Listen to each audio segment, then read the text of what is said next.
Hello, c'est Arthur Bacouche, on se retrouve pour une nouvelle vidéo où je vais te donner des conseils et des astuces pour optimiser le référencement de ton site internet. On se retrouve sur le bateau juste ici, c'est parti.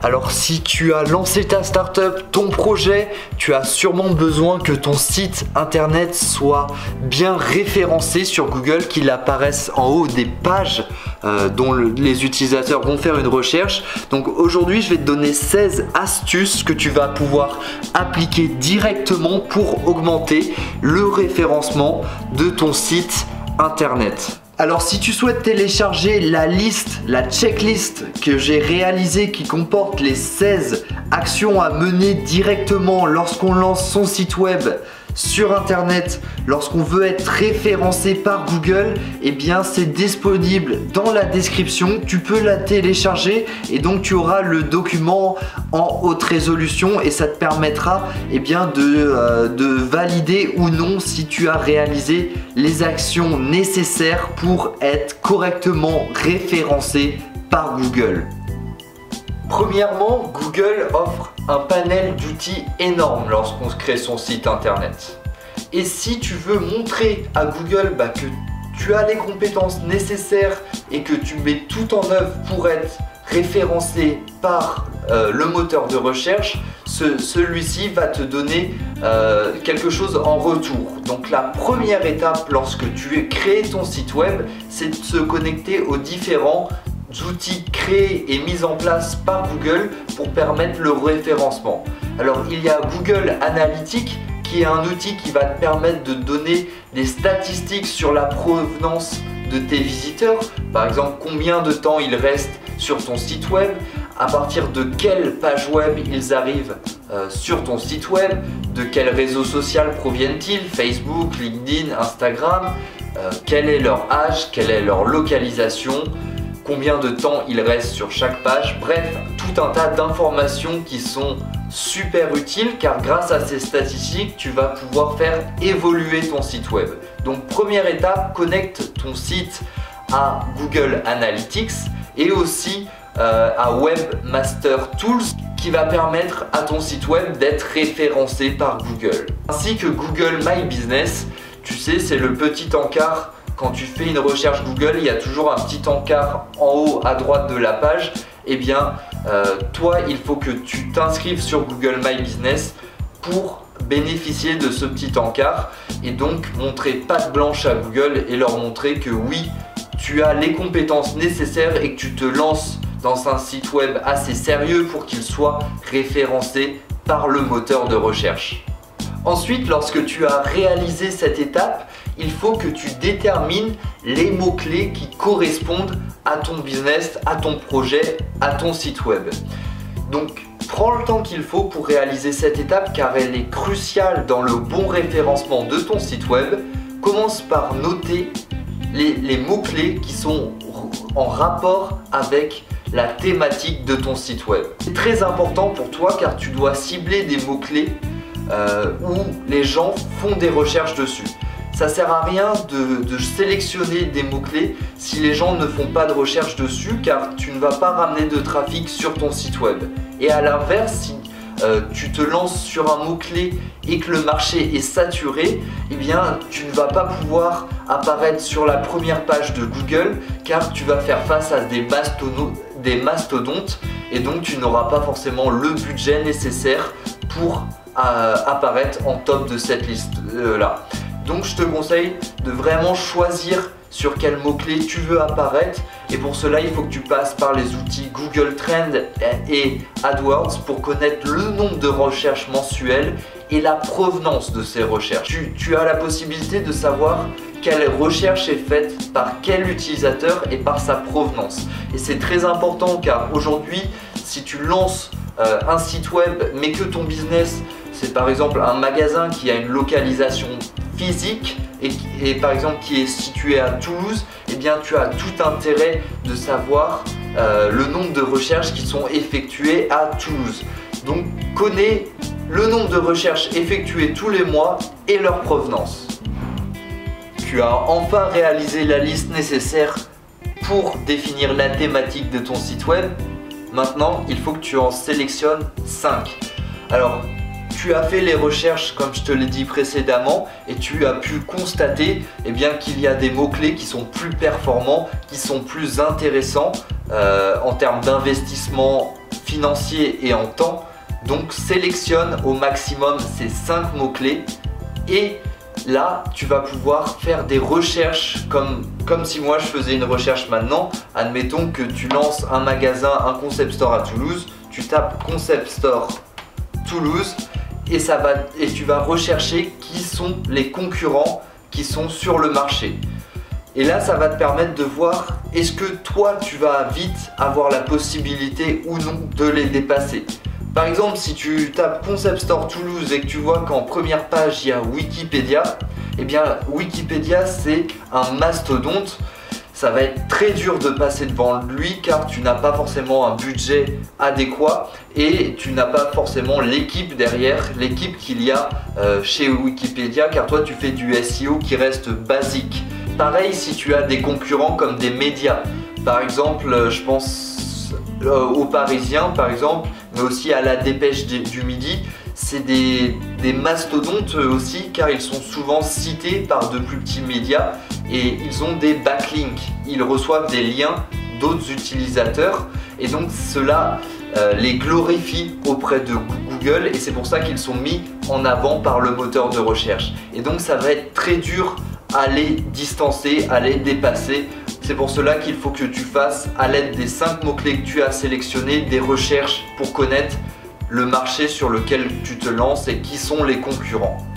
Une fois que tu as fait ces 5 recherches pour les 5 mots-clés différents, tu dois en sélectionner 2. Le premier, ça va être ta proposition de mots-clés principale. Donc ça va être sur celui-là que tu vas tout miser. Ton site web correspond à cette proposition de mots-clés. Et donc tu dois faire tout le possible, tout le nécessaire pour que sur ce mot-clé, lorsqu'un utilisateur tape ce mot-clé sur Google, ton site apparaisse sur la première page et dans les premiers résultats. Et tu peux te permettre que sur cette proposition de mots-clés, il y ait beaucoup de concurrence et que tu aies un certain budget à allouer pour apparaître en première page sur cette recherche Google. Dans un second temps, tu vas aussi également choisir une proposition de mots-clés secondaires, ce qu'on appelle de la long train, c'est le terme. Cela tu vas te permettre d'avoir une proposition de mots-clés où il y a moins de concurrence, où ça va être plus simple pour toi d'accéder dans les premiers rangs et ça va te permettre que sur le long terme tu sois bien classé par Google et que tu reçoives des visiteurs sur cette proposition de mots-clés également. Donc pense à sélectionner uniquement 2 propositions de mots-clés, une principale et une secondaire pour la longue traîne. Alors lorsqu'on lance un site web, il est très important d'avoir une stratégie de contenu et un blog. Ça va très rapidement faire la différence entre un utilisateur qui possède un site web mais qui n'a pas de stratégie de contenu et un utilisateur qui possède un site web et qui a une stratégie de contenu. Chaque article que tu vas réaliser sur ton blog va être une porte d'entrée vers ton site web. Donc plus tu réalises d'articles qui correspondent à un mot-clé en rapport avec la thématique de ton site web, plus tu vas pouvoir rapatrier du trafic vers ton site Google. Je te donne un exemple. On part toujours du Concept Store Toulouse. Si moi je parle d'un artiste par exemple nommé Ito Toulouse, et que moi en tant que créateur du Concept Store, créateur du site, j'ai réalisé un article sur mon blog à propos de cet artiste, Ito, l'utilisateur lambda va tomber sur cet article et donc il va être rapatrié sur le site web.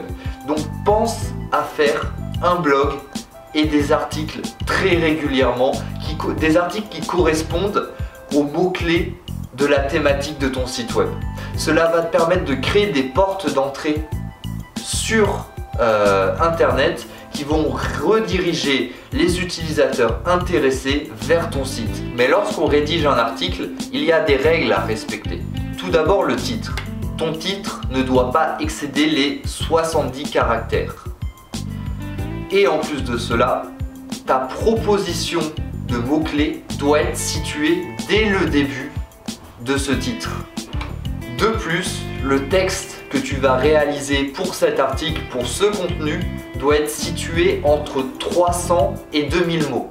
S'il y en a moins, ça va pas être top, et s'il y en a trop, eh bien de toute façon, le lecteur ne le lira pas jusqu'au bout, car il faut savoir que sur Internet, eh bien on a un temps d'attention qui est limité, et donc ce qui est conseillé, c'est de rester entre 300 et 2000 mots lorsqu'on rédige un contenu, un article sur Internet.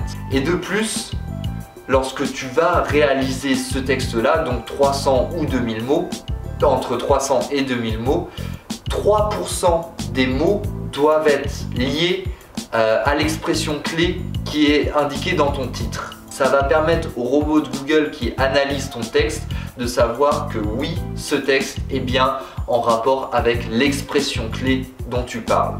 Une chose qu'il ne faut surtout pas faire lorsqu'on rédige des articles sur Internet, c'est de faire de la copie. En fait, si tu copies les articles d'un de tes concurrents, ça va faire ce qu'on appelle du duplicate content.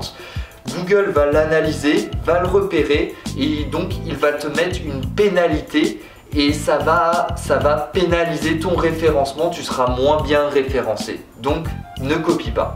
Alors je ne sais pas si tu connais la loi de Pareto, c'est une loi qui divise tout notre travail, tout ce qu'on fait dans la vie en 80-20. Et bien là, ça va être exactement pareil. Lorsque tu vas faire ta stratégie de contenu, ton blog, eh bien tu vas te rendre compte que 20% des articles que tu rédiges sur ton blog ramènent 80% du trafic sur ton site web. Donc il va falloir que tu rééquilibres ce trafic-là. Et pour cela, ce que tu vas faire, c'est que tu vas créer des liens internes. Par exemple, lorsque tu rédiges un article et que tu parles d'un mot-clé que tu expliques dans un article précédent, tu vas ajouter un lien pour lier cette expression clé avec l'article dont tu parles. Et en fait, ça va permettre de rediriger le trafic pour que le trafic de ton site web soit équilibré et qu'il n'y ait pas tout ton nombre d'utilisateurs sur un article et que le reste des articles ne soient pas consultés. Donc pense à créer des liens internes qui vont permettre de diffuser et d'équilibrer le trafic sur ton site web. Disposes-tu d'un bon PageRank? Qu'est-ce qu'un bon PageRank? C'est une note qui t'est attribuée par Google. C'est une note qui va permettre de définir ton autorité et ton influence sur Internet. Comment est-ce que tu peux augmenter ton PageRank? Et bien déjà, toutes les étapes que tu as appliquées précédemment vont te permettre d'augmenter ce score. Mais si tu veux vraiment aller très vite, il faut que tu obtiennes un maximum de backlinks. Qu'est-ce que sont les backlinks? Ce sont les liens entrants. C'est-à-dire que d'autres sites web vont mettre un lien vers ton site web. Et si ces autres sites web ont un score de PageRank qui est plus élevé que le tien, eh bien ça va directement augmenter ton score. C'est pour cela que les médias du type Le Parisien, Le Point sont très élevés en PageRank, c'est qu'ils ont beaucoup de liens de sites externes qui les citent et donc ça va augmenter leur score et ils sont donc crédibles auprès de Google. Et toi, ce qu'il faut, c'est que tu sois crédible auprès de Google pour augmenter ton score. Plusieurs solutions pour créer des backlinks, des liens entrants. La première, c'est de faire des articles invités. C'est-à-dire que lorsque tu travailles avec quelqu'un, par exemple ton client, eh bien tu vas lui rédiger directement un article qu'il aura seulement à poster sur son site web en ajoutant le lien. Et donc ça va augmenter ton score, ton PageRank, et lui, d'un autre côté, il n'aura pas de travail de rédaction à faire et donc ça va vraiment l'inciter à accepter ta proposition. Second point, créer des partenariats. Créer des partenariats avec chaque personne avec lesquelles tu travailles. Tu peux même leur offrir une rémunération pour qu'ils créent du contenu qui soit lié à ton site web via un lien. Tu as plein de solutions, mais pense à ce que les autres sites web parlent de ton site web et ajoutent un lien vers ton site web, car la confiance sur Google se fait à travers les liens. J'espère que tu en sais désormais plus sur la manière dont tu vas arriver à optimiser ton référencement naturel sur Google. J'espère aussi que dans quelques mois, tu seras sur la première page de Google, voire dans les premiers liens lorsqu'un utilisateur tape la recherche qui est liée à la thématique de ton site web. Si tu aimes l'entrepreneuriat, les réseaux sociaux et Instagram en particulier, n'hésite pas à t'abonner à ma chaîne et moi je te dis à demain pour une nouvelle vidéo.